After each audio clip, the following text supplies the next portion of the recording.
dengan suami yang super kaya, gayanya luar biasa, walaupun hutangnya di mana-mana. Jalan mereka, papa, kita beli kursi ini ya. Iya, begitu lihat harganya. Banyak suami yang tekanan darah tinggi karena keinginan istri yang luar biasa. Jangan, Allahu Akbar. Apa yang terjadi?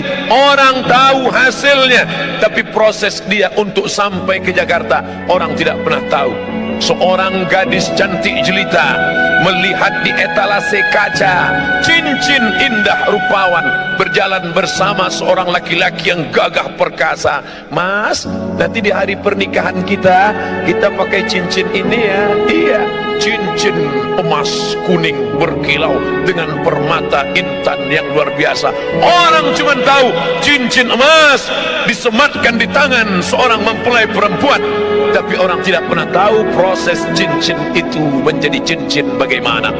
Dia nun dari pedalaman sungai di Kalimantan. Mereka mengambil kuali. Kuali bukan untuk masak, tapi saat itu dimasukkan tanah liat yang kuning, dimasukkan ke dalam kuali, digoyang di tepi sungai untuk memisahkan tiga yang kuning. Kuning tanah liat, kuning emas, dan kuning satu lagi.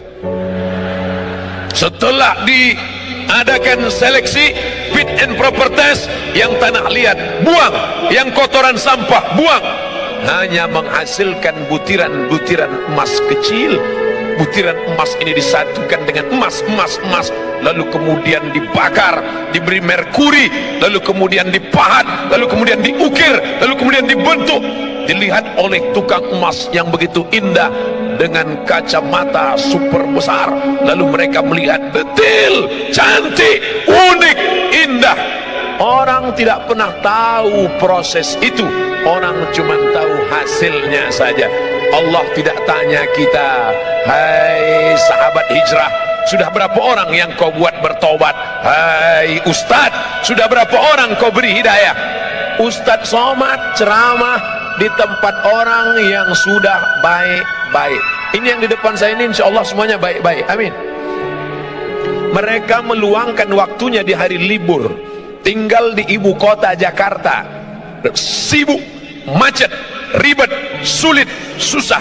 Pagi dia sudah keluar rumah jam 4, masuk kantor jam 7.30, pulangnya jam 4 sore, sampai rumah jam 8 malam. Senin, Selasa, Rabu, Kamis, Jumat, 5 hari penuh dengan tekanan. Di kantor ditekan atasan, di jalan kena tilang, di rumah ditekan istri. Kalau dia tidak ngaji, maka dia akan stres. Di tengah kota yang besar, semakin banyak tekanan, semakin sulit kehidupan, maka rumah-rumah yang menawarkan ketenangan palsu semakin banyak. Anda stres, Anda tertekan, Anda depresi, hadirlah ke rumah ini. Naikkan kaki kanan ke paha kiri, naikkan kaki kiri ke paha kanan, pejamkan mata, tarik napas panjang-panjang. Tarik, tarik, tarik, tahan, keluar dari belakang. Tidak ada jalan lain kecuali ketenangan yang didatangkan oleh pengajian. Alhamdulillah. Tapi yang ini sudah baik Ustaz, ini ring 1, ini orang-orang yang sudah dapat hidayah.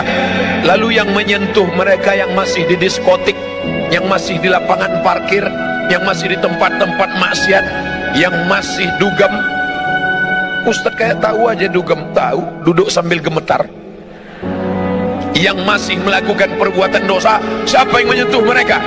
Ustaz Somad hanya tabligh akbar di depan orang banyak. Semuanya sudah siap. Mobil disiapkan, pesawat disiapkan, helikopter disiapkan, ojek disiapkan, tempat duduk disiapkan, pentas disiapkan. Kalau mau berdiri silakan berdiri, nanti kalau nggak tahan silakan duduk. Bantal sudah siap kalau mau baring, mikrofon sudah siap, lampu sudah terang, semuanya sudah oke. Abdul Somad jihadnya tidak ada, tapi nun di sana. Dia bukan LCMA, dia bukan ustadz, dia bukan doktor, dia tidak pernah di Mesir, dia tidak pernah di Kairo, dia tidak pernah di Madinah. Tapi ternyata dia lebih mulia daripada Ustadz Somad. Yang mengatakan begitu siapa? Nabi Muhammad sallallahu alaihi wasallam.